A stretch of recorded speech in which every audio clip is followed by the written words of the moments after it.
Hello student, chemistry novel में आपका स्वागत है। आज हमने जो शुरू कर रखा है कोऑर्डिनेशन कंपाउंड की सीरीज, उसमें आज जो टॉपिक ले रहे हैं वो है कोऑर्डिनेशन कंपाउंड में आइसोमेरिज्म, यानी उपसहसंयोजक यौगिकों में समावयवता। और उसमें भी आज स्पेशल बात करेंगे स्ट्रक्चरल आइसोमेरिज्म पर। तो स्टार्ट करते हैं। कोऑर्डिनेशन कंपाउंड में आइसोमेरिज्म, सबसे पहली बात आती है कि समावयवता होती क्या है। जो आइसोमेरिज्म है वो होता क्या है, कौन सी घटना है, उसमें क्या कंडीशंस होती है। अगर मैं बात करूं तो एक एग्जांपल लेते हैं अपने ऑर्गेनिक कंपाउंड का, CH3 CH CH3 CH2 CH3। अगर इसका जनरल फॉर्मूला या जो मोलिकुलर फॉर्मूले की बात करूं तो ये हो जाएगा C5H12। ठीक है सर, हो गया। और इसके IUPAC नाम की बात करूं तो क्या हो जाएगा, 2 मैथिल ब्यूटेन। हाँ सर, दिख रहा है हमें ये 2 मैथिल, ये 1 2 हो गया, 3 4 और ब्यूटेन हो गया और 2 मैथिल। ठीक है। अगर मैं इसी के साथ एक और जनरल इसका केमिकल फॉर्मूला लेता हूं, ये इसका अगर मॉलिक्यूलर फॉर्मूले की बात करूं, अणु सूत्र की बात करूं, तो ये भी C5H12 है। ध्यान से अगर देखोगे तो ये भी क्या है, C5H12। लेकिन नाम बात करेंगे तो क्या हो जाएगा, पेंटेन।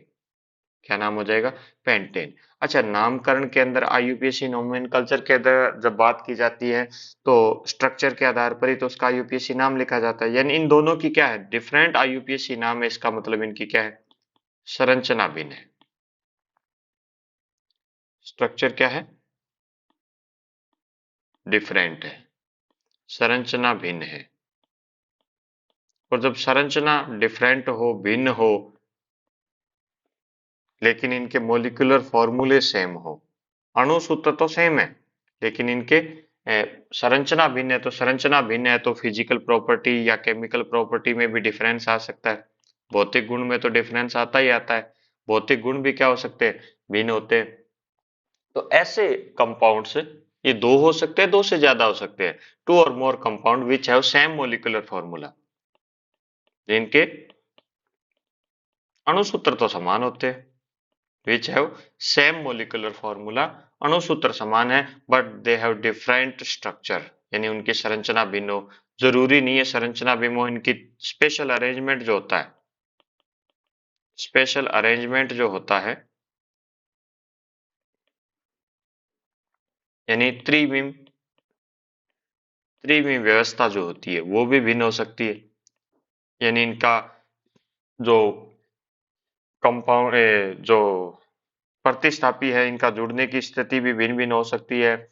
या इनका जो, जब हम 3D स्ट्रक्चर बनाएंगे वो डिफरेंट हो सकती है, उसके अंदर इनकी पोजीशन डिफरेंट हो सकती है। तो डिफरेंट क्या हो सकता है, स्ट्रक्चर भी और त्रिविम व्यवस्था भी, लेकिन सेम क्या रहेगा, अणु सूत्र समान रहेगा। तो ऐसे क्या कहलाते हैं, आइसोमर कहलाते हैं। वो कहलाते हैं आइसोमर, समावयवी। और इस पूरी फिनोमिना को हम क्या बोलते हैं, आइसोमेरिज्म। आई थिंक आपके समझ में आ गया। लेकिन हम तो क्या पढ़ रहे हैं, कोऑर्डिनेशन कंपाउंड में आइसोमेरिज्म। तो हमने आइसोमेरिज्म की बात कर ली। इसके नाम में स्पष्ट जैसे होता है, आइसो मतलब इक्वल, समान, और मेरिज्म मतलब, मर मतलब होता है इकाइयां, एक जैसी इकाइयां हो जिसमें। तो उपसेस आइसोमेरिज्म हम पढ़ रहे हैं कोऑर्डिनेशन कंपाउंड में, इन कोऑर्डिनेशन कंपाउंड। हम जो आइसोमेरिज्म की बात कर रहे हैं वो उपसहसंयोजक यौगिकों में बात कर रहे हैं, उपसहसंयोजक यौगिकों में समावयवता की बात कर रहे हैं। तो ऑब्वियसली एक सिंपल सी चीज हो जाएगी। ऑब्वियसली जो उपसहसंयोजक यौगिकों में समावयवता है तो समावयवता की डेफिनेशन भी वही हो जाएगी, यानी दो या दो से ज्यादा उपसहसंयोजक यौगिक। अब क्या हो जाएंगे, उपसहसंयोजक यौगिक जिनके मोलिकुलर फॉर्मूला, जिनके क्या हो, मोलिकुलर फॉर्मूला, अणु सूत्र क्या होंगे, इक्वल होंगे। अणु सूत्र तो क्या होंगे, इक्वल होंगे। डिफरेंट क्या होगा, डिफर किस में होंगे वो, अगर आप बात करें भिन्नता किस चीज में होगी। अब भिन्नता या तो स्ट्रक्चर में हो सकती है, या तो उसकी संरचना में भिन्नता हो सकती है, उनकी स्ट्रक्चर डिफरेंट है। अगर स्ट्रक्चर डिफरेंट नहीं है तो उसकी त्रिविम व्यवस्था, यानी जो स्पेशल अरेंजमेंट है, त्रिविम व्यवस्था वो क्या हो सकती है, डिफरेंट हो सकती है। स्पेशल अरेंजमेंट जो है वो डिफरेंट हो सकता है। त्रिविम व्यवस्था डिफरेंट हो सकती है। यानी सर आप ये कहना चाहते हो कि जो आइसोमेरिज्म है कोऑर्डिनेशन कंपाउंड में वो भी दो प्रकार की होती है? बिल्कुल। एक तो होगी स्ट्रक्चर, संरचनात्मक, क्या होगी, संरचनात्मक समाव्यता होगी। और दूसरी जो होगी वो होगी त्रिविम समाव्यता, त्रिविम समाव्यता यानी स्टीरियो आइसोमेरिज्म। तो दो एक जो डिफरेंस है, किस चीज में डिफरेंस है उसके आधार पर दो टाइप में बांटा गया, एक स्ट्रक्चर और एक त्रिविम समाव्यता। तो आज जो हम बात करेंगे वो स्ट्रक्चरल आइसोमेरिज्म की है। स्ट्रक्चरल आइसोमेरिज्म, और वो भी किस में, कोऑर्डिनेशन कंपाउंड में, कोऑर्डिनेशन कंपाउंड में। यानी उपसहसंयोजक जो यौगिक है, उपसहसंयोजक यौगिक है, उनके अंदर हम बात करेंगे संरचनात्मक समाव्यता की।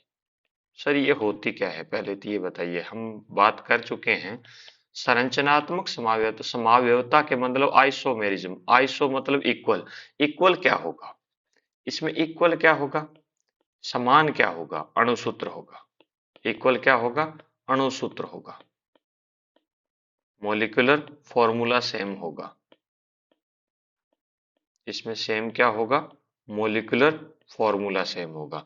डिफरेंट क्या होगा, ये डिफर किस चीज में होंगे, भिन्न किस चीज में होंगे। अगर संरचनात्मक समाव्यता की स्पेशल बात कर रहे हैं तो इनकी स्ट्रक्चर, संरचना जो है वो डिफरेंट होगी। अब स्ट्रक्चर कैसे डिफरेंट हो सकती है, तो स्ट्रक्चर चार प्रकार से अपने इसमें डिफरेंट हो सकती है। चार प्रकार से कैसे डिफरेंट हो सकती है, अगर मैं बात करूं, आयन डिफरेंट दे सकते हैं, यानी आयोनाइजेशन, उनका आयनन डिफरेंट हो सकता है। अगर उनको जलीय विलयन में घोलें तो उनके डिफरेंट आयन आ सकते हैं। दूसरी अगर मैं बात करूं, हाइड्रेट, हाइड्रेट या सॉल्वेंट, हाइड्रेट की बात करूं या फिर मैं बात करूं सॉल्वेंट की, यानी विलायकन, यानी जल के अणु डिफरेंट पोजीशन में हो सकते हैं।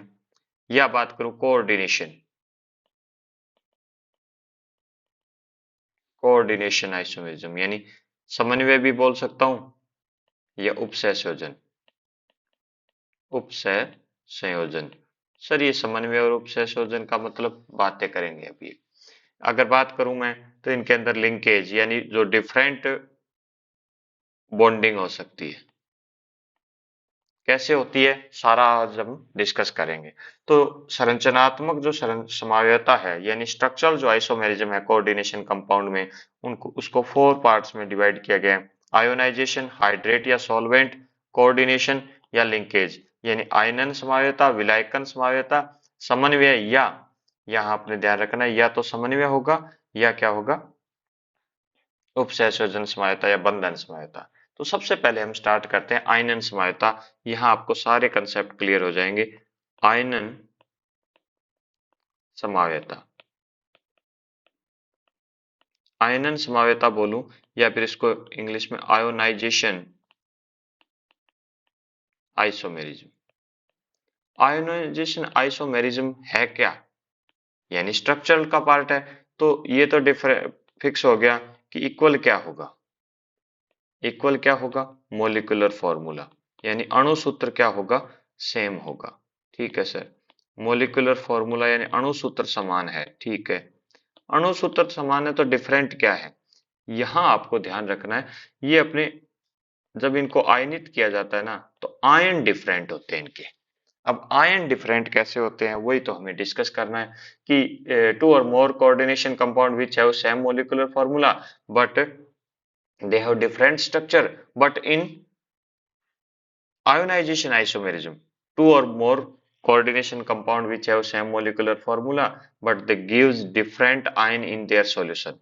यानी ये जो विलियन बनाएंगे, जब इनका विलियन बनाएंगे तो विलियन के अंदर ये डिफरेंट टाइप के आयंस देंगे, दो या दो से अधिक यौगिक, उपसहसंयोजक यौगिक, जिनके अणु सूत्र तो समान होते हैं लेकिन उनके विलियन में आयन क्या होते हैं, भिन्न भिन्न देते हैं। क्या कहलाएंगे? आयनन, आयोनाइजेशन आइसोमर, आयनन समावयवी। और इस फिनोमिना को, उस पूरी घटना को हम क्या बोलेंगे? समावयवता बोलेंगे।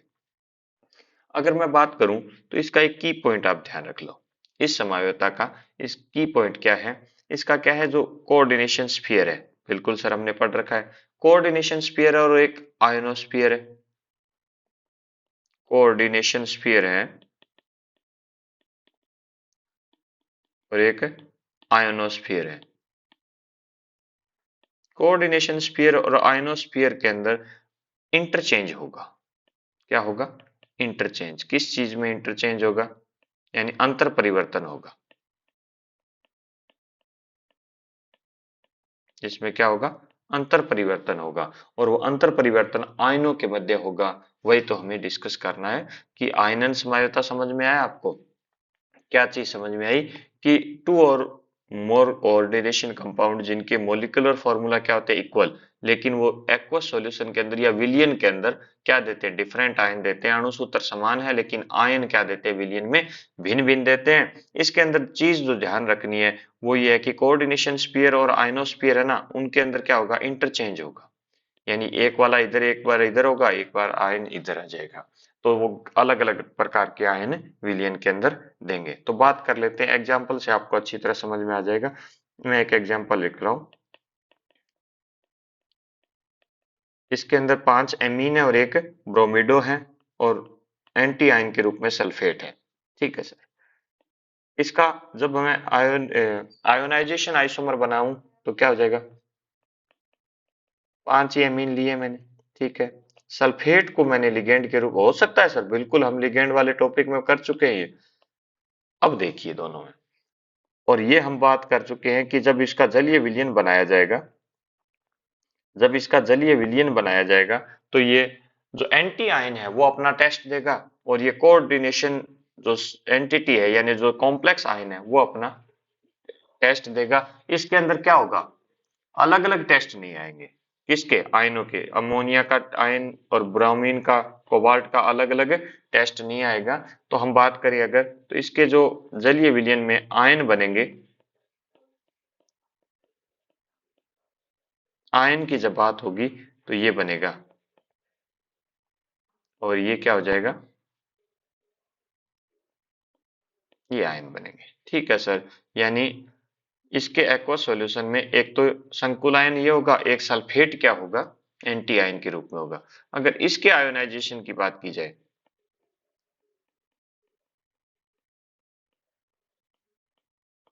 तो ये आयंस बनेगा और इस आयन के साथ आपको ध्यान रखना है क्या आ जाएगा? बी आर नेगेटिव के रूप में आ जाएगा। अच्छा सर, अब हमें समझ में आ गया, आप ये कहना चाहते हो कि दोनों के मॉलिक्यूलर फॉर्मूला सेम है। कैसे सेम है?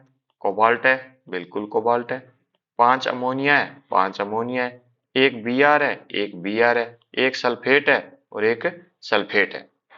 लेकिन जब इनके आयनाइजेशन की बात करेंगे तो ये सल्फेट आयन अपना टेस्ट देगा और यहाँ ब्रोमाइड आयन अपना टेस्ट देगा। यानी आपको समझ में आ गई बात? दोनों के मॉलिक्यूलर फॉर्मूले सेम है, दोनों में जितने जो मेटल है वो सेम है, लिगेंड है वो सेम, लिगेंड सेम नहीं है मतलब इसके अंदर एटम सेम है, सारे मॉलिक्यूल सारे सेम है। लेकिन इसके अंदर जब बात करें, जब इसका एक्वस सॉल्यूशन बनाया जाता है, ये जलीय विलयन में ये आयन क्या देंगे? वो डिफरेंट डिफरेंट देंगे। Such type of isomer is known as ionization isomer.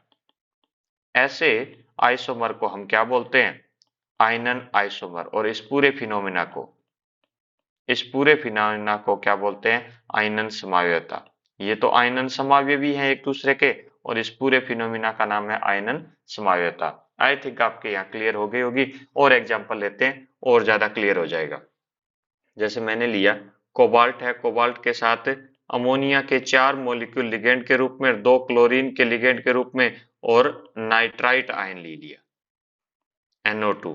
और जब मैं इसका समावयवी बनाऊंगा, समावयवी बनाऊं तो क्या हो जाएगा? कोबाल्ट हो गया, अमोनिया के 4 मॉलिक्यूल्स लिगेंड के रूप में है, लेकिन अब की बार मैंने क्या किया, एक क्लोरीन को सब्स्टिट्यूट कर दिया, यानी यहां से एक क्लोरीन की जगह नाइट्राइट आ गया और क्लोरीन को बाहर एंटी आयन के रूप में बना दिया।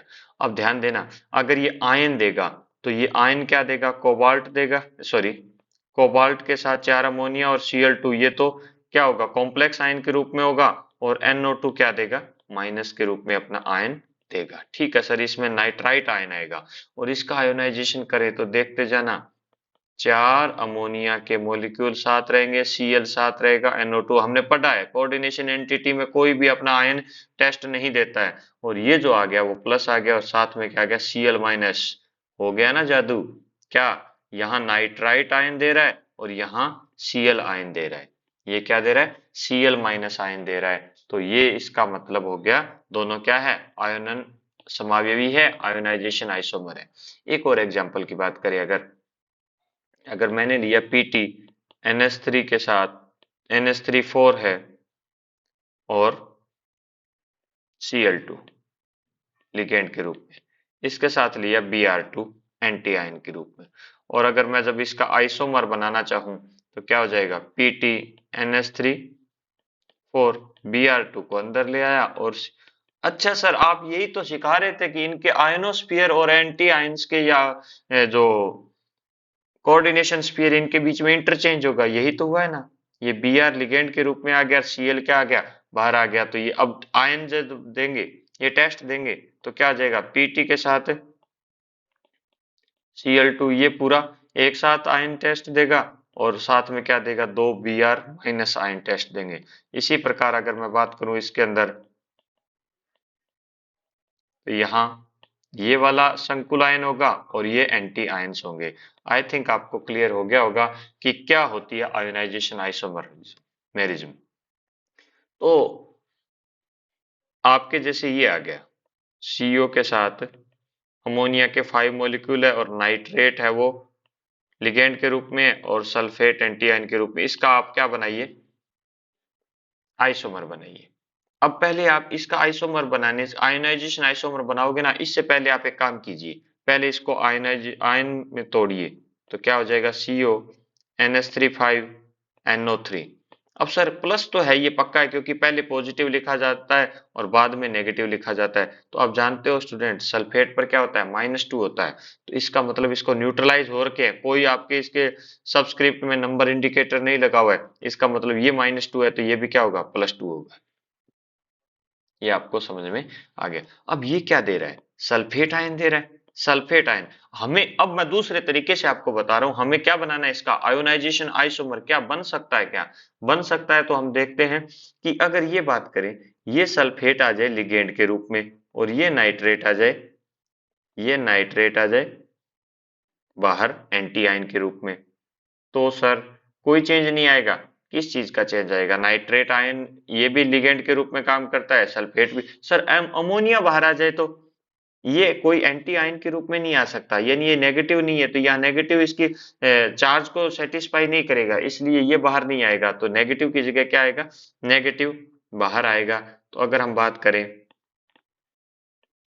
बनाएं इसका आयोनाइजेशन आइसोमर, तो ये हो जाएगा, सल्फेट यहाँ आ गया और नाइट्रेट यहाँ आ गया, लेकिन सल्फेट और नाइट्राइट के आने में चार्ज का भी आपको ध्यान में रखना है। जैसे हम बात करें CO NH3 5SO4, पहले क्या आ रहा था, +2 चार्ज आ रहा था, अब ध्यान देना नाइट्रेट बाहर है, NO3 माइनस बाहर है, ये माइनस है तो ये क्या होगा, प्लस, ये -1 है तो ये +1 होगा, वरना आप देख लो कोबाल्ट कौन सी स्टेट में, +3 में, सल्फेट क्या है, -2 है तो क्या आएगा, +1 आएगा नाइट्रेट। ये चीज आपको ध्यान रखनी है। तो इसका, इस कंपाउंड का आयोनन आइसोमर क्या बन गया, ये बन गया। आई थिंक आपको क्लियर हो गई होगी बात।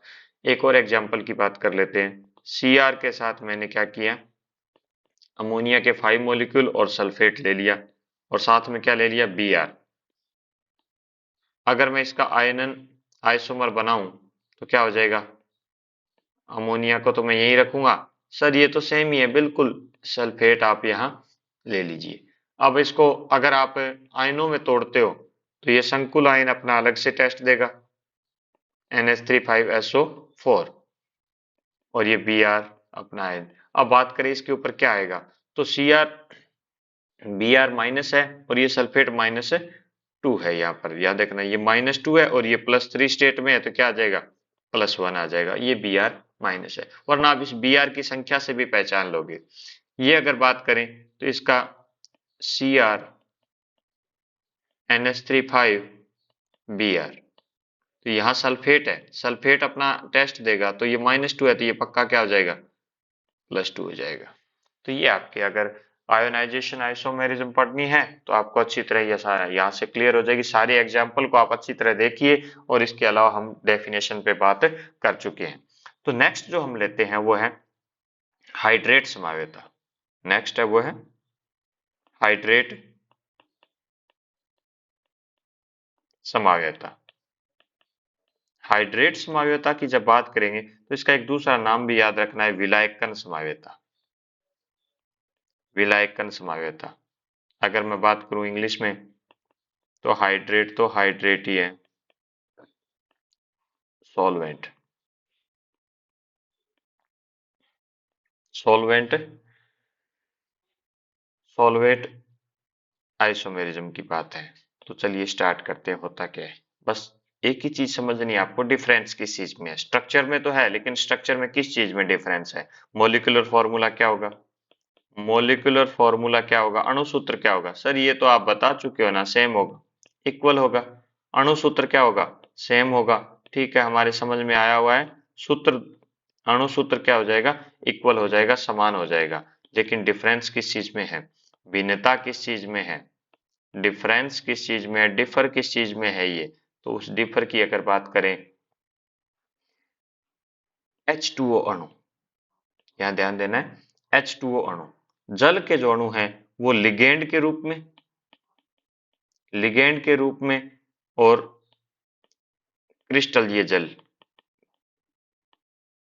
क्रिस्टलाइन वाटर के रूप में क्या होंगे, भिन्न भिन्न होंगे। यानी लिगेंड के रूप में जल की संख्या क्या होगी, डिफरेंट होगी। Numbers of H2O molecule as a ligand are different. दो फॉर्मूले होंगे, दो कंपाउंड्स होंगे जिनके मॉलिक्यूलर फॉर्मूला तो सेम होंगे, लेकिन दोनों के अंदर H2O के लिगेंड की संख्या जो होगी वो क्या हो जाएगी, डिफरेंट हो जाएगी। कोऑर्डिनेशन कंपाउंड या compounds which have same molecular formula but differ in the number of water molecule present as a ligand or called hydrate isomer। यानी अणुसूत्र यानी उपसंयोजक यौगिक है जिनके अणुसूत्र तो समान है, लेकिन क्या होंगे, जल के अणु की लिगेंड के रूप में संख्या क्या होगी, भिन्न भिन्न होगी। उनको हम क्या बोलेंगे। अब यहां आपको ध्यान क्या रखना है, जल के अणु, जो जल के अणु है वो दो रूप में उपस्थित होंगे। वाटर के मॉलिक्यूल है वो टू फॉर्म में होंगे। वाटर मॉलिक्यूल दो फॉर्म में होंगे। वो दो फॉर्म कौन कौन से हैं, एक तो लिगेंड के फॉर्म में होगा, ठीक है सर, एक तो हमारे पास इसमें कंपाउंड में लिगेंड्स के रूप में होगा। एक जो कोऑर्डिनेशन एंटिटी है, कोऑर्डिनेशन जो एंटिटी है उसके बाहर, कोऑर्डिनेशन एंटिटी के बाहर यानी उपसंयोजन सत्ता के बाहर किस रूप में होगा, क्रिस्टलीय जल के रूप में होगा। क्रिस्टलीय जल के रूप में, क्रिस्टलाइन वाटर के रूप में होगा, क्रिस्टलाइन वाटर के रूप में प्रेजेंट होगा। ये आपको डिफरेंस समझ में आ गया। तो सर ये डिफरेंस हमें समझ नहीं आया, आपको मैं एक एग्जांपल बताता हूँ, आपको अच्छी तरह समझ में आ जाएगा।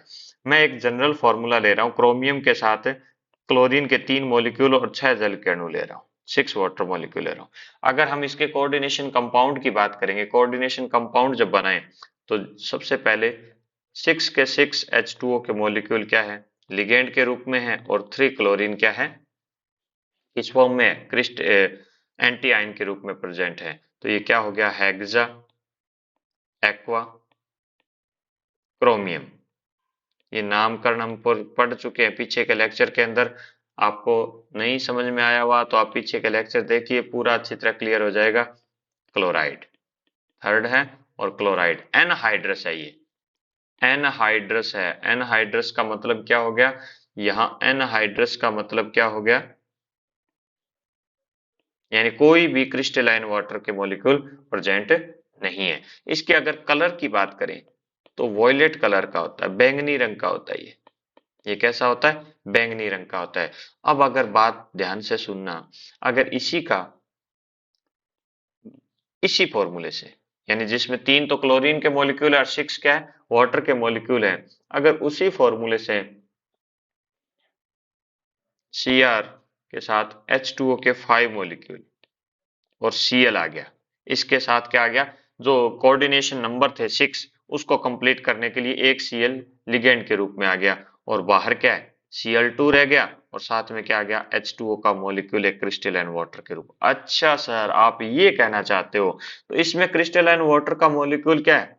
क्रिस्टलाइन जल का वाटर कुछ नहीं है, एक भी नहीं है, और इसमें क्या आ गया? एक आ गया। तो अगर हम बात करें तो ये दोनों एक दूसरे के क्या है? हाइड्रेट आइसोमर है।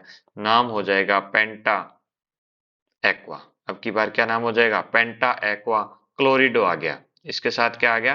क्लोरिडो। पेंटा एक्वा क्लोरिडो के साथ क्या है? क्रोमियम है, क्योंकि ये क्रोमियम क्या है? प्लस फॉर्म में है यहाँ पर, ये एंटी आयन, ये कोऑर्डिनेशन आयन, तो क्या हो जाएगा? क्रोमियम का क्रोमियम रहेगा, और क्या बन गया? Third chloride. क्लोराइड है, लेकिन इसके साथ क्या है? मोनोहाइड्रेट भी है। ये क्या है? मोनोहाइड्रेट, यानी एक जल का अणु क्रिस्टलीय जल के रूप में उपस्थित है, मोनोहाइड्रेट। तो अब अगर मैं इसका एक और बनाना चाहूँ तो सर अब की बार तो हम बना देंगे। क्या बनाओगे बताइए? Cr के साथ अब की बार एक H2O के मॉलिक्यूल को और बाहर निकाल देते हैं, एक क्लोरीन अंदर ले आते हैं। सर क्लोरीन अंदर लाना जरूरी है क्या? अरे स्टूडेंट, कोऑर्डिनेशन नंबर कितना है इसका? समन्वय संख्या कितनी है? 6 है। तो यहाँ आपको, अगर आप बाहर लेके जा रहे हो H2O के मॉलिक्यूल को, और लेकर अंदर नहीं आ रहे हो, किसको? क्लोरीन को, तो क्या हो जाएगा? कोऑर्डिनेशन नंबर कंप्लीट नहीं होगा। तो यहाँ डाईहाइड्रेट हो गया। ये क्या हो गया? डाईहाइड्रेट हो जाएगा। क्रोमियम हो गया। अगर बात करें तो टेट्रा एक्वा डाई क्लोरिडो, क्रोमियम है, थर्ड है, क्लोराइड है, और साथ में क्या आ गया? डाईहाइड्रेट। तो ये एक दूसरे के क्या हैं? हाइड्रेट आइसोमर हैं। आई थिंक आपको ये चीज क्लियर हो गई होगी। चलिए एक एग्जांपल और बात करते हैं। अगर मैं लिखता हूँ CO NH3, यानी अमोनिया के 4 लिगेंड, और एक H2O का और Cl का, यानी कोऑर्डिनेशन नंबर कितना हो गया स्टूडेंट? 6 हो गया। और हम बात करें Cl2 की, Cl2 एंटी आयन के रूप में, अगर मैं आपसे कहूं तो इसका हाइड्रेट आइसोमर क्या हो जाएगा? यहाँ अमोनिया के 4 जो मॉलिक्यूल है वो तो रहेंगे, लेकिन जल का अणु की जगह क्या आ गया? Cl आ गया, और Cl एक एंटी आयन के रूप में, H2O चला गया बाहर। तो यहाँ इस कंपाउंड में H2O क्या है? लिगेंड है। H2O क्या है? लिगेंड है। लेकिन यहाँ क्या है? H2O यहाँ क्या है? क्रिस्टलीय वाटर है, क्रिस्टलीय जल है, क्रिस्टलाइन वाटर मॉलिक्यूल है। तो यहाँ आपको समझ में आ गया होगा कि अगर H2O की जल की जो लिगेंड के रूप में और क्रिस्टलीय जल के रूप में भिन्नता हो, तो उसी को हम क्या बोलते हैं? हाइड्रेट आइसोमर बोलते हैं। एक और एग्जांपल की अगर बात करें, और इसके साथ क्या आ गया? H2O और Cl। यहाँ क्या लिख दिया मैंने? Br2। तो अब क्या हो जाएगा? CO हो जाएगा, NH3। अब आप खुद बनाना सीख गए होंगे कि अब क्या हो गया? इस H2O को यहाँ बाहर लेके आना है, Br को एक ही Br लाना पड़ेगा। तो ये क्या आ जाएगा? यहाँ पर Br आ जाएगा। लिगेंड है वो अल्फाबेटिक वाले पहले आते हैं, Br हो गया, और फिर एक Br बाहर रह गया, और H2O क्या हो गया? लिगेंड के रूप में, क्रिस्टलाइन जल के रूप में उपस्थित हो गया। अगर मैं बात करूं और एग्जांपल की, कोबाल्ट, कोबाल्ट के साथ क्या है? H2O और Cl है। इसके साथ क्या है? En, ethene, ethane 1,2 diamine के 2 मॉलिक्यूल्स हैं, और Cl2 क्या है? एंटी आयन के रूप में प्रेजेंट है। इसका अगर आपको कोई कहे कि हाइड्रेट आइसोमर बनाइए, तो सर अब हम सीख गए हैं, इस H2O को बाहर ले जाएंगे, इसकी जगह एक Cl को हम अंदर ले आएंगे, तो क्या हो जाएगा? कोबाल्ट। कोबाल्ट के साथ क्या है? H2O। अरे नहीं, H2O को तो ही तो बाहर लेके जाना है। अच्छा सर, अब हम समझ गए कि CO के साथ क्या हो जाएगा? यहाँ क्या आ जाएगा? Cl2, क्योंकि एक Cl पहले से था, एक और आ गया, और आ जाएगा एथेन 1,2 डाईएमीन, और बाहर चला गया एक Cl तो था ही, और एक H2O क्रिस्टलाइन वाटर के रूप में। अब आपको समझ में आ गया होगा। अगर मैं एक और एग्जांपल लेता हूँ, Cr के साथ क्या है, H2O के 2 मॉलिक्यूल है और Cl2 है और pyridine है।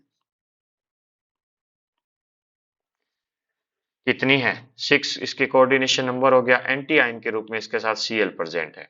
अगर मैं इसका आइसोमर बनाना चाहूं तो क्या आ जाएगा, Cr के साथ H2O। तो सर H2O आपने ही तो कहा था कि H2O को, मैंने ये कहा था H2O की लिगेंड के रूप में और क्रिस्टलाइन वाटर के रूप में संख्या क्या होनी चाहिए, नंबर डिफरेंट होनी चाहिए। तो मैं यहाँ एक H2O को लिगेंड के रूप में लिख सकता हूँ, लेकिन इस एक H2O को बाहर ले गया और उसकी जगह क्या आ गया, एक Cl अंदर आ गया। तो Cl आ गया, उसके बाद क्या बन गया, Cl3 बन गया और pyridine क्या हो गया, 2 हो गया। और यहाँ क्या आ जाएगा, H2O क्रिस्टलाइन वाटर के रूप में प्रेजेंट है। आई थिंक ये आपको क्लियर हो गया होगा कि हाइड्रेट आइसोमर क्या होते हैं। इतने एग्जाम्पल करने के बाद आप अच्छी तरह इसको समझ जाओगे। नेक्स्ट हम स्टार्ट करते हैं इसके अंदर कोऑर्डिनेशन आइसोमेरिज्म। कोऑर्डिनेशन आइसोमर, उपसहसंयोजन समावेवी या समन्वय समावेवी। अगर उपसहसंयोजन समावेवी की बात करें, कोऑर्डिनेशन आइसो समावेवी या समावयवता की बात करेंगे, तो जिनके अंदर धनायनिक और ऋणायनिक संकुल हो। सबसे पहले ट्रिक जो वाली बात है इसके अंदर, यानी इसके अंदर जो दो कॉम्प्लेक्स आयन प्रेजेंट होंगे, एक तो होगा धनायनिक वाला, एक होगा ऋणायनिक वाला, और इनके अंदर लिगेंड का जो डिस्ट्रीब्यूशन है ना, वो क्या हो जाएगा, डिफरेंट हो जाएगा। तो इक्वल क्या है, इक्वल क्या है, मोलिकुलर फॉर्मूला, मोलिकुलर फॉर्मूला। इनके अणु सूत्र क्या है, सेम है, अणु सूत्र क्या है, समान है। ठीक है सर, अणु सूत्र समान है, हमारे समझ में आ गया। लेकिन डिफरेंट क्या है, ध्यान देना, डिफरेंट इसके अंदर क्या है, जो जो दोनों कॉम्प्लेक्स आयन है ना, पॉजिटिव और नेगेटिव दोनों ही क्या होंगे यहाँ पर कॉम्प्लेक्स। इसको पहचानना बहुत आसान है, दोनों ही क्या होंगे, कॉम्प्लेक्स आयन के रूप में प्रेजेंट होंगे। एंटी आयन भी कॉम्प्लेक्स आयन होगा और एक कॉम्प्लेक्स आयन, पॉजिटिव और नेगेटिव दोनों कॉम्प्लेक्स आयन है। दोनों में जो लिगेंड है, इन लिगेंड का जो वितरण है या डिस्ट्रीब्यूशन है, डिस्ट्रीब्यूशन यानी वितरण, यानी एक में इधर 5 लिगेंड है, इसके साथ 5 लिगेंड के रूप में उपस्थित है, या 4 लिगेंड के रूप में है इसके साथ। मान लो या कोई भी मेटल है, यहाँ जो मेटल है इसके साथ मान लो अमोनिया के 4 मॉलिक्यूल है, इसके साथ क्या है, H2O के हैं। तो अब अगर हम मेटल को एक्सचेंज कर दें, अच्छा करना ही इसमें मेटल एक्सचेंज है, करेंगे मेटल एक्सचेंज, लेकिन होगा क्या, लिगेंड अपने आप में एक्सचेंज हो जाएगा। आपको अच्छी तरह समझ में आ जाएगा, अभी मैं एग्जांपल करवाऊंगा। तो यानी वे उपसहसंयोजक यौगिक जिनमें दोनों धनायनिक और ऋणायनिक संकुल उपस्थित हो और उनके समावयवियों में, उनके समावयवी जो होंगे, जो आइसोमर बनेगा, उनके अंदर लिगेंड का वितरण क्या हो, डिस्ट्रीब्यूशन क्या हो, डिफरेंट हो। The complex compound which cation and both which contains both cationic and anionic complexes and the isomer differ with the respect to the distribution of ligands, क्या कहलाएंगे। एग्जाम्पल करते हैं, आपको अच्छी तरह से क्लियर होगा। मैंने यहाँ पर लिखा कोबाल्ट के साथ 6 अमोनिया के मॉलिक्यूल लिगेंड के रूप में है, समझना। और इसी का दूसरा जो एंटी आयन है, वो यानी जो कॉम्प्लेक्स आयन के रूप में प्रेजेंट है, वो क्या है, क्रोमियम के साथ 6 CN के आयन। अच्छा सर, ये आप कहना चाह रहे थे कि दोनों कॉम्प्लेक्स के रूप में हो। यहाँ कोबाल्ट अमोनिया से लिगेंड, कोबाल्ट के साथ लिगेंड कौन जुड़ा हुआ है, अमोनिया, और यहाँ क्रोमियम के साथ कौन जुड़ा हुआ है, साइनाइड। ठीक है सर, ये समझ में आ गया। अगर इसके आइसोमेरिज्म की बात करूँ ना, तो बहुत ही आसान सा है, बहुत ही आसान है, आपको समझ में आ जाएगा 1 मिनट में कि क्या होगा। लिगेंड का एक्सचेंज हो जाएगा, यानी यहाँ कोबाल्ट के साथ अमोनिया है ना, पहले तो पॉजिटिव आयन ही लिखना पड़ता है अपने को, पहले हमेशा पॉजिटिव आयन ही लिखा जाएगा और बाद में हमेशा नेगेटिव। तो हम अगर लिगेंड को यहाँ से यहाँ एक्सचेंज कर देंगे तो यहाँ कौन आ जाएगा, देखो अगर मैं लिगेंड को एक्सचेंज कर देता हूँ तो ये क्या आ गया, ये क्या आ गया, नेगेटिव वाला आ गया, क्योंकि क्रोमियम +3 स्टेट में, ये -6 है, तो क्या आ जाएगा, -3। तो पहले लिखा जाएगा, इसको नहीं करना, लिखना हमें बाद में ही है। तो क्या हो जाएगा, अगर मैं एक तरह से मेटल एक्सचेंज कर दूं तो CrHNH3, Cr के साथ क्या कर दिया, NH3 6 है, और यहाँ कोबाल्ट ले गया और कोबाल्ट के साथ Cn क्या हो गए 6 हो गए। अब आपको समझ में आ गया होगा, ये पॉजिटिव का पॉजिटिव रहा, नेगेटिव का नेगेटिव रहा। इसमें मजेदार बात सुनना, बहुत मजेदार बात, ध्यान से क्या सुनोगे। कोबाल्ट की समन्वय संख्या किसके द्वारा पूरी हो रही है? 6 अमोनिया के, 6 अमोनिया के। अगर क्रोमियम की बात करूं तो 6 साइनों के साथ। अच्छा सर, यहाँ क्रोमियम के साथ अमोनिया है और कोबाल्ट के साथ साइन, मोलिकुलर फॉर्मूला फिर दोनों का क्या है? इक्वल ही है। तो ये आपको समझ में आ गया होगा कि जिनके मोलिकुलर फॉर्मूला तो सेम हो, लेकिन इनमें लिगेंड्स का एक्सचेंज होने के कारण डिफरेंस आ जाए। अगर एक दो एग्जांपल और ले तो कॉपर के साथ मैंने क्या किया, अमोनिया के 4 मॉलिक्यूल लिगेंड के रूप में ले लिए और प्लेटिनम के साथ Cl4 ले लिए। यहाँ स्टूडेंट कई बार रटने के चक्कर में गलती क्या करते हैं कि इस कोबाल्ट अमोनिया को इधर ले गए और साइनाइड को इधर ले आए। तो वहां आपको मैंने समझा दिया, अगर आप साइनाइड को इधर लाओगे तो ये नेगेटिव बन जाएगा, पहले नहीं लिख सकते। लेके तो हम यही गए हैं, यानी साइनाइड को हमने किसके साथ? कोबाल्ट के साथ, लेकिन उसको लिखना क्या है? बाद में है, ये आपको ध्यान रखना है। इसके अगर बात करूं तो मैं क्या करूंगा, यहाँ पीटी के साथ क्या आ जाएगा? अमोनिया के 4 मॉलिक्यूल आ जाएंगे और यहाँ कॉपर के साथ क्या आ जाएंगे? Cl, क्लोरीन के 4 मॉलिक्यूल एटम से लिगेंड के रूप में आ जाएंगे।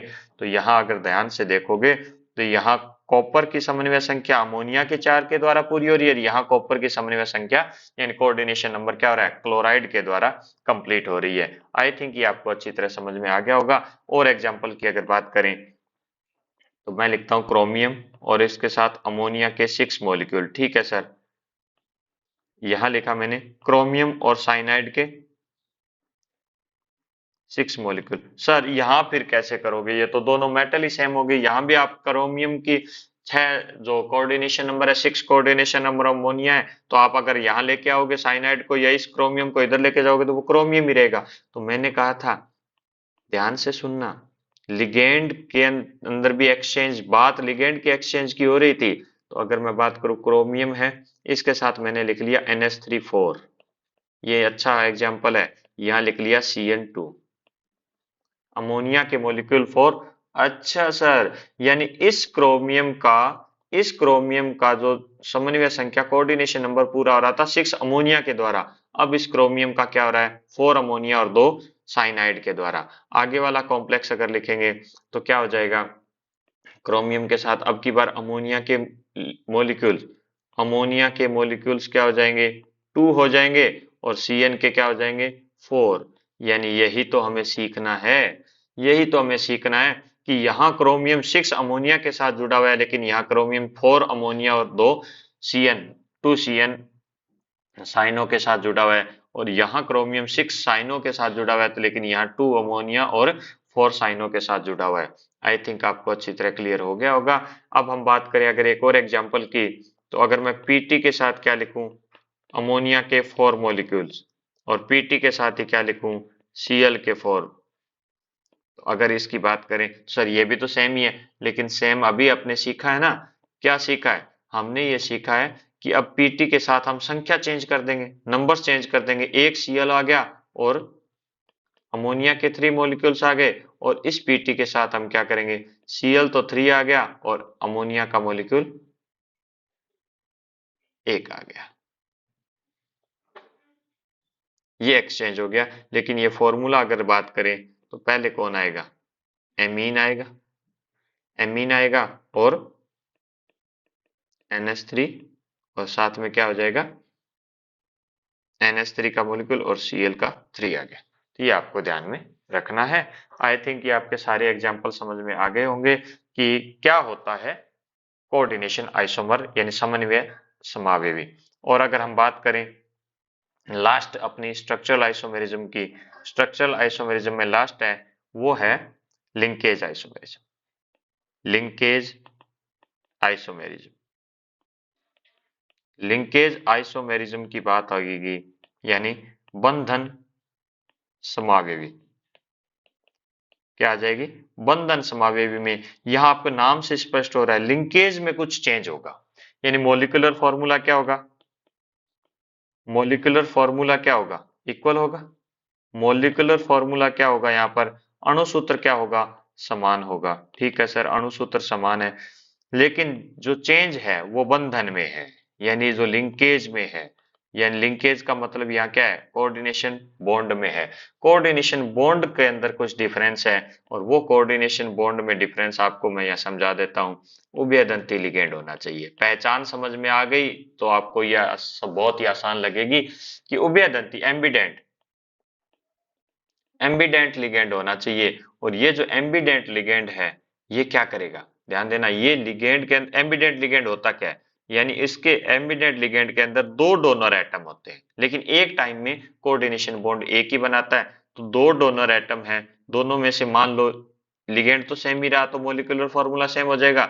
इसमें पहले वाले के अंदर बात करूं, अगर मान लो ए बना रहा है कोऑर्डिनेशन बॉन्ड, तो दूसरे में क्या बना दे, बी कोऑर्डिनेशन बॉन्ड बना दे। डोनर एटम डिफरेंट हो, समझ आ गया, आपको अच्छी तरह समझ आ गया होगा।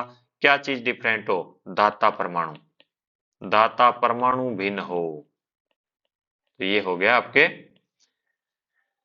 कौन से आइसोमर हो जाएंगे, लिंकेज आइसोमर, कोऑर्डिनेशन सॉरी बंधन समाविवी। अब हम इसके एग्जाम्पल पे बात करते हैं, आपको अच्छी तरह समझ में आ जाएगा। CO के साथ मैंने लिया NH3 और साथ में लिया ONO, इस पर +2 चार्ज आता है। अगर मैं इसका दूसरा एक और बनाऊं तो क्या हो जाएगा, कोबाल्ट के साथ 6 अमोनिया, ये सॉरी 5 अमोनिया है, और साथ क्या आ जाएगा NO2 और +2। सर इनमें क्या, अच्छा सर अब समझ में आ गया, आपने लिगेंड में करवाया था एम्बिडेंट लिगेंड। एम्बिडेंट लिगेंड में क्या करवा था आपने, जैसे CO के साथ एम्बिडेंट लिगेंड वो होता है जिसमें डोनर एटम क्या हो, डिफरेंट हो। ठीक है, कोबाल्ट है, कोबाल्ट के साथ ये ऑक्टाहेड्रल में व्यवस्थित होगा, अष्टफलकीय के अंदर। यहाँ अमोनिया का मॉलिक्यूल है, यहाँ भी क्या है, अमोनिया का मॉलिक्यूल है। अमोनिया का मॉलिक्यूल है लिगेंड के रूप में, अमोनिया का है, 5 अमोनिया के मॉलिक्यूल है। एक क्या है, एक क्या है, एक क्या है, नाइट्राइट आयन के रूप में। यानी यहाँ डोनर एटम कौन है, डोनर एटम कौन है, डोनर एटम कौन है, ऑक्सीजन है। डोनर एटम कौन है, ऑक्सीजन है। अगर इसी का मैं दूसरा बनाऊं तो कोबाल्ट के साथ क्या हो गया, कोबाल्ट के साथ क्या हो जाएंगे, 5 अमोनिया के मॉलिक्यूल्स लिगेंड के रूप में कोऑर्डिनेशन बॉन्ड बना करके जुड़े हुए होंगे।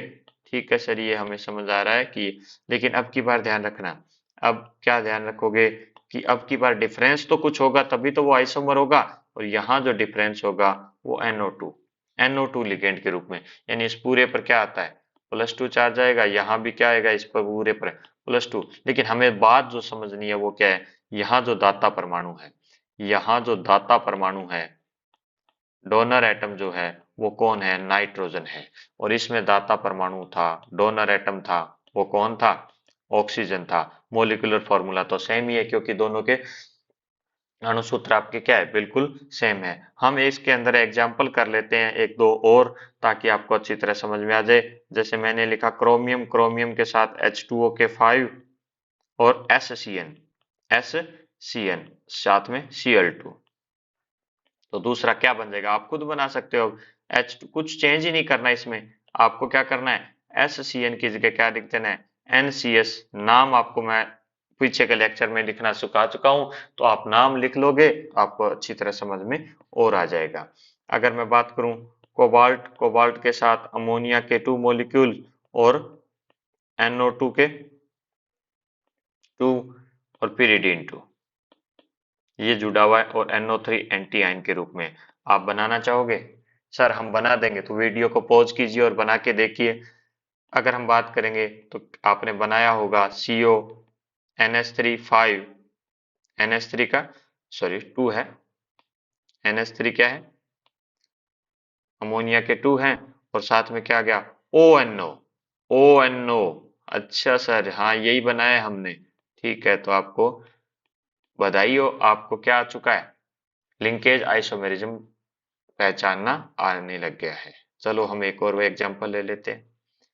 Mn, मैग्नीज, मैग्नीज के साथ कोबाल्ट के क्या है, सॉरी कार्बोनिल क्या है, 5 है, और SCN कार्बोनिल है, कोबाल्ट नहीं है स्टूडेंट ये। अगर हम बात करें Mn के साथ क्या है, कार्बोनिल के क्या है, 5 है, और यहाँ क्या जोड़ दिया, NCS, यहाँ क्या जोड़ दिया, NCS। तो ये क्या हो गया, थायोसाइनेटो हो गया, ये आइसोथायोसाइनेटो हो गया, या ये थायोसाइनेटो एस हो गया, ये थायोसाइनेटो एन हो गया। आपको ये चीजें समझ में आ गई होंगी। अब मैं आपको एक छोटी सी ट्रिक बताता हूँ सारों की, जो आपको अच्छी तरह याद हो जाएगी। हमने क्या पढ़ा? आयनन समवेता, आयोनाइजेशन, आयोनाइजेशन आइसोमेरिज्म पढ़ा ना। दूसरा हमने पढ़ा हाइड्रेट, क्या पढ़ा? हाइड्रेट, यानी हाइड्रेट आइसोमेरिज्म पढ़ा। तीसरा हमने पढ़ा कोऑर्डिनेशन, तीसरा हमने क्या पढ़ा? कोऑर्डिनेशन, यानी समन्वय समवायता या उपसंयोजन समवायता। और चौथा पढ़ा लिंकेज, क्या पढ़ा? लिंकेज, यानी बंधन समवायता। अब मजेदार बात यह है, इसमें क्या होंगे, इसमें क्या होगा, इसमें क्या होगा, पहचान कि ये दर्शाएगा या नहीं दर्शाएगा। कोई मॉलिक्यूल अगर उसमें H2O लिगेंड है, H2O लिगेंड के रूप में है, तो आप क्या कर सकते हो? हाइड्रेट आइसोमेरिज्म ये शो कर सकता है। कोऑर्डिनेशन जो आइसोमर होगा, उसके अंदर आपको क्या चीज ध्यान रखनी है? कोऑर्डिनेशन आइसोमर में आपको ध्यान रखना है कि दोनों पॉजिटिव और नेगेटिव आयन होंगे, वो कैसे होंगे? कॉम्प्लेक्स आयन होंगे। बोथ क्या होंगे? कॉम्प्लेक्स आयन के रूप में होंगे। दोनों क्या हो जाएंगे? कॉम्प्लेक्स आयन के रूप में प्रेजेंट हो जाएंगे। इस लिंकेज में क्या होगा? एम्बिडेंट लिगेंड होगा। अगर ये नहीं है एम्बिडेंट, उभयदंती लिगेंड है ही नहीं इसके अंदर, तो ये आइसोमेरिज्म वो शो नहीं करेगा, उभयदंती लिगेंड होगा। तो ये तो बहुत आसान है कि एम्बिडेंट लिगेंड होगा तो लिंकेज आइसोमेरिज्म दर्शाएगा। अगर दोनों कोऑर्डिनेशन कॉम्प्लेक्स के आयन के रूप में होंगे तो क्या होगा? कोऑर्डिनेशन आइसोमेरिज्म दर्शाएगा।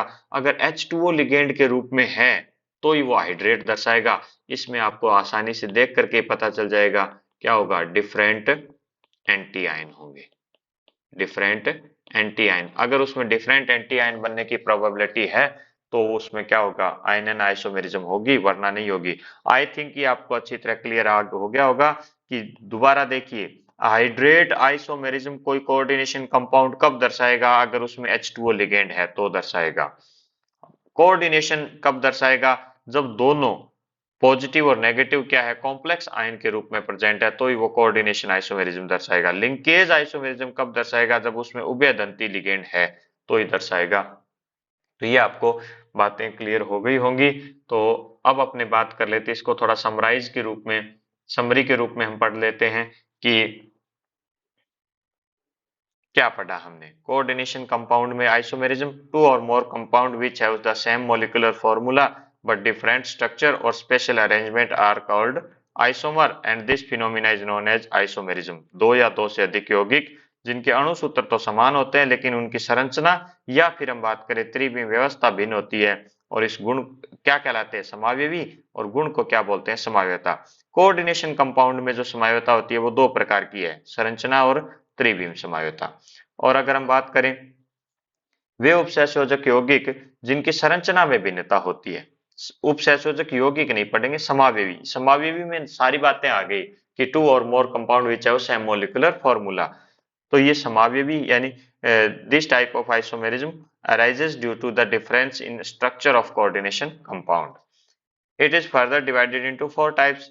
पुनः चार भागों में बांटा गया। आयोनाइजेशन आइसोमेरिज्म, नाम तो अब आपको याद हो ही गए होंगे, हाइड्रेट या सॉल्वेंट आइसोमेरिज्म। कोऑर्डिनेशन आइसोमेरिज्म उपसंयोजन समवायता, और लिंकेज आइसोमेरिज्म बंधन समवायता।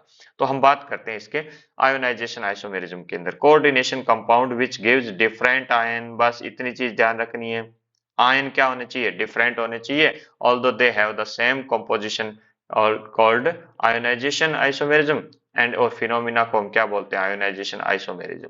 वे उपसंयोजक यौगिक जिनके अणु सूत्र तो समान होते हैं लेकिन विलयन में क्या होते हैं? भिन्न आयन देते हैं, आयनन समावयवी कहलाते हैं। यहाँ आपको बस ये चीज पकड़नी है, भिन्न आयन देते हैं। In this isomerism anion exchange with the coordination sphere and ionization sphere.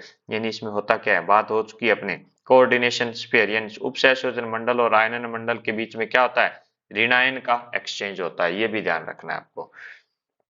जैसे हमने बात करी कोबाल्ट के साथ 5 अमोनिया और Br सल्फेट के साथ, सल्फेट का एंटी आयन यानी क्या दे रहा है? सल्फेट। और यही सल्फेट लिगेंड के रूप में आ जाए और Br क्या आ जाए? एंटी आयन के रूप में आ जाए, तो Br क्या हो जाएगा? अपना टेस्ट देगा। इसमें क्या हो जाएगा? NO2 नाइट्राइट आयन होगा, लेकिन यहाँ नाइट्राइट ने क्लोरीन को सब्सटीट्यूट कर दिया एंटी आयन और लिगेंड के रूप में, तो ये क्या हो जाएगा, क्लोराइड आयन अपना टेस्ट देगा।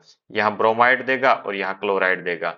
ये हम बातें पूरा मैं आपको इसको समझा चुका हूँ। यहाँ ब्रोमाइड आयन टेस्ट देगा, यहाँ सल्फेट देगा। तो मोलिकुलर फॉर्मूला सेम होना चाहिए, एंटी आयन क्या होने चाहिए, डिफरेंट होने चाहिए। अगर बात करें हाइड्रेट आइसोमेरिज्म की, compounds which have same molecular formula, ये तो बात है ही है, लेकिन डिफरेंट क्या है, in number of water molecules present as a ligand and are called present as a ligand are called present as a ligand are called a hydrate isomerism, and this phenomena is known as hydrate isomerism। यानी जिनके अणु सूत्र तो समान होते हैं लेकिन जल के अणु की लिगेंड के रूप में संख्या भिन्न होती है और हाइड्रेट आइसोमेरिज्म कहलाते हैं। इन समावयवों में जल के अणु क्या होते हैं, दो फॉर्म में होते हैं, can occurs in two ways, one as ligand inside the coordination sphere and other as water hydrate outside the coordination sphere। सत्ता के रूप में, लिगेंड जल के रूप में और सत्ता के बाहर क्रिस्टलीय जल के रूप में। इसकी अपने बात कर चुके हैं। ये वॉयलेट कलर है, ये ब्लू कलर है, ये ग्रीन कलर। ये कलर भी आपको ध्यान में रखो क्योंकि कंपटीशन एग्जाम में कई बार इनके कलर भी पूछ लेता है। तो ये अपने बात कर चुके हैं। इसमें कोई क्रिस्टलीय जल नहीं है, या मोनोहाइड्रेट है, ये डाईहाइड्रेट है। अगर हम बात करें, यहाँ थोड़ा सा इसमें करेक्शन करना, ये क्या हो जाएगा, यहाँ पर क्या हो जाएगा, सी। अब अगर हम बातें करें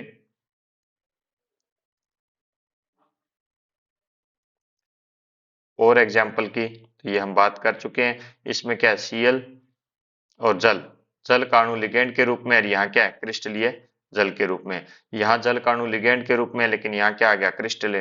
लेकिन ये भी आपको ध्यान रखना है, H2O का मॉलिक्यूल क्या है, लिगेंड के रूप में, यहाँ क्या आ गया, क्रिस्टल। इसमें हमने बात की H2O का मॉलिक्यूल क्या है, किस फॉर्म में, लिगेंड के फॉर्म में। यहाँ ये ध्यान रखना, ये लिगेंड के फॉर्म में है और यहाँ लिगेंड के फॉर्म में भी है और क्रिस्टलाइन वाटर के फॉर्म में भी है। इन चीजों को भी आपको ध्यान में रखना है कि ये क्रिस्टलाइन वाटर के रूप में है। यानी लिगेंड की संख्या भी, यानी ऐसा नहीं है कि H2O के सारे मॉलिक्यूल इसमें लिगेंड हो और इसमें लिगेंड न हो। लिगेंड भी हो सकता है, लेकिन इसमें क्या है, दो फॉर्म में, क्रिस्टलाइन फॉर्म में भी है और लिगेंड के फॉर्म में भी है, इसमें केवल लिगेंड के फॉर्म में है। कोऑर्डिनेशन आइसोमेरिज्म की अगर बात की जाए, तो the complex compound which contains both cationic and anionic complex, ये अपने बात हो चुकी है। Isomer differ with the respect of distribution of ligand in the complexes. यौगिक जिनके दोनों धनायनिक और ऋणायनिक संकुल हो और उनके समावयवियों में लिगेंड का वितरण क्या हो, डिफरेंट हो। अगर हम बात करें CONH3 Cn, यहाँ CO के साथ NH3 है और Cn है, यहाँ Cr के साथ NH3 और Cn है। इसमें Cu के साथ NH3 है और Pt के साथ Cl है। इसमें Pt के साथ NH3 लिगेंड के रूप में और Cu के साथ Cl लिगेंड के रूप में। यहाँ क्रोमियम के साथ NH3 है, लेकिन यहाँ क्रोमियम के साथ ये तो सर सेम ही है, ये अपनी बात हुई थी स्टूडेंट। यहाँ NH3 के 6 लिगेंड्स क्रोमियम के साथ कैसे हैं, समन्वय संख्या पूरी करें। यहाँ क्रोमियम के साथ 4 अमोनिया है और 2 Cn है, और यहाँ क्रोमियम के साथ 6 Cn लिगेंड के रूप में है। यहाँ क्या है, 2 अमोनिया और 4 लिगेंड Cn है, वो लिगेंड के रूप में है। इसी तरह Pt के साथ 4 NH3 और Pt के साथ ही 4 Cl है, लेकिन यहाँ Pt के साथ 1 Cl और 3 क्या है, NH3 है। इसको भी अपने अगर सही रूप में लिखें तो क्या आ जाएगा,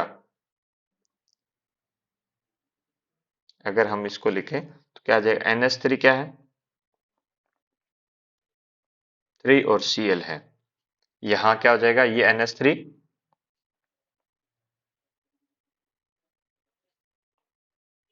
क्योंकि हम पढ़ चुके हैं, पहले कौन आएगा, इंग्लिश अल्फाबेट वाला पहले आ जाएगा, तो ये आपको ध्यान में रखना है। लिंकेज आइसोमेरिज्म, लास्ट आइसोमेरिज्म हमने पढ़ी है।